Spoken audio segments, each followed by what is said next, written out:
शेगाव तालुक्यात पाण्याची भीषण समस्या, तालुका सरपंच संघटनेचा तहसील कार्यालयासमोर तीव्र आंदोलनाचा इशारा। शेगाव तालुक्यातील ग्रामीण भागात बहुतांश ठिकाणी पिण्याच्या पाण्याची भीषण समस्या निर्माण झाली आहे। खारपान पट्ट्यामुळे अनेक गावांमध्ये उपलब्ध पाणी पिण्यायोग्य नसून नागरिकांना गंभीर आरोग्य समस्यांना सामोरे जावे लागत आहे।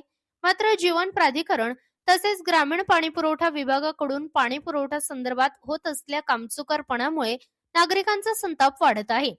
या गंभीर परिस्थितीविरोधात तालुका सरपंच संघटनेने आक्रमक भूमिका घेतली असून संघटनेचे नेते रामभाऊ थारकर यांच्या नेतृत्वाखाली दिनांक 20 जानेवारी रोजी दुपारी 12 वाजता शेगाव तहसील कार्यालयासमोर तीव्र आंदोलन करण्यात येणार असल्याचा इशारा देण्यात आला आहे। याच संदर्भात तहसीलदार यांना निवेदन देण्यात आले आहे।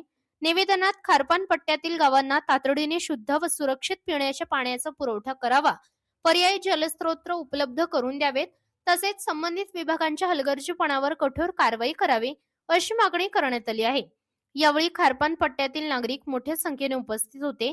पाण्याअभावी होणाऱ्या त्रासाबाबत नागरिकांनी आपल्या भावना व्यक्त करत प्रशासनाने तात्काळ दखल घ्यावी, अन्यथा आंदोलन अधिक तीव्र करण्यात येईल असा इशाराही देण्यात आला आहे।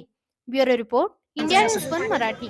आज या ठिकाणी सरपंच उपसरपंच संघटनेचं एक दिवसीय लाक्षणिक उपोषण किंवा आंदोलन इथं शेगाव तहसील समोर करण्यात आलं। या आंदोलनामध्ये आमचे सरपंच उपसरपंच संघटना आणि संपूर्ण 38 गावातील सर्व नागरिक महिला इथं उपस्थित झाले। बंधूंनो, 2018-19 ला ही योजना मंजूर झाली। सन्माननीय आमदार संजय कुटे यांच्या प्रयत्नाला यश आलं। सर्व तालुक्यामध्ये आनंदाचं वातावरण झालं की आता कुठेतरी आपल्याला 2 वर्षाचा कालावधी आहे आणि या 2 वर्षामध्ये गोड पाणी मिळेल। परंतु ग्रामीण पाणी पुरवठा आणि MGP यांचा हलगर्जीपणा आणि वेळ काढू ठेकेदार यांच्या या ठेकेदारामुळे तिथं विलंब होऊन 2 वर्षात नाही तर तब्बल 6 वर्ष झाले या ग्रामीण भागामध्ये अद्यापपर्यंत पाणी पोहोचलं नाही। आतापर्यंत सुद्धा काही गावाच्या पाण्याच्या टाक्या बांधकाम चालू आहे, कोण्या ठिकाणी पाईपलाईन चालू आहे, तरी सुद्धा इथपर्यंत पाणी पोहोचलं नाही। आणि त्या संदर्भात आमची सरपंच उपसरपंच संघटना आज या ठिकाणी आंदोलन करत आहे।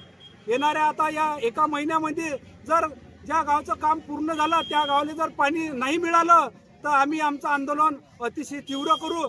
तीव्रच नाही तर आमच्यावर गुन्हे दाखल झाले तरी आम्ही आता मागे हटणार नाही, कारण आता आमचा शांत संयमाचा बाण फुटला आणि आता या ठिकाणी आजच्या या आंदोलनाला जर यश आलं नाही तर आता याच्या पुढे आमची दिशा आहे वेगळी असेल।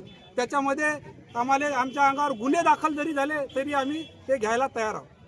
सरपंच संघटनेचा मोरखडे, मी बोनगाववरून आलेली आहे आणि मी जिल्हा तालुका प्रमुख शिवसेना तालुका प्रमुख आघाडी। आणि माझं जे काम आहे माझं आशाचं काम आहे, त्याच्यामुळे मी प्रत्येकाच्या घरात जाते आणि प्रत्येकाच्या घरी गेल्यानंतर प्रत्येकाची समस्या एकच आहे, पिण्याचं पाणी। जेही काही आजार होत असतील हे सगळे या पाण्यामुळे होत आहेत। आणि किती दिवस प्रतीक्षा करावं लागेल आम्हाला महिलांना पाण्याची। योजना आल्या, योजना सँक्शन झाल्या, त्या सगळ्या झाल्या, पण जनतेला पाणी केव्हा मिळेल हा एक खूप महत्त्वाचा प्रश्न आहे आमचा। आणि आमच्या जर याला जर हे मिळालं नाही, प्रतिसाद दिला नाही तर आमचं हे आंदोलन खूप तीव्र होईल आणि याच्या मागं पूर्ण महिला शक्तींचं हे आम्हाला हे सगळ्या महिला आमच्या म्हणजे कशा आता प्रतीक्षेत आहेत आणि सगळ्या खवळलेल्या आहेत। तुम्हाला माहित आहे, जिथं महिला उभी राहिली आणि सगळ्यात मेन प्रश्न कसा असते, पाण्याचा प्रश्न असते। जास्तीत जास्त महिलांना या पाण्यामुळे समस्या येत आहेत पिण्याचं। काही लोकांचं असं आहे की आता जवळ छोटं कुटुंब जरी असलं तरी रोजचं 50 रुपयाचं पाणी म्हणजे आर्थिकही नुकसान आहे। 1 महिन्याचं जवळपास 1500 रुपयाचं पाणी लागते पिण्यासाठी।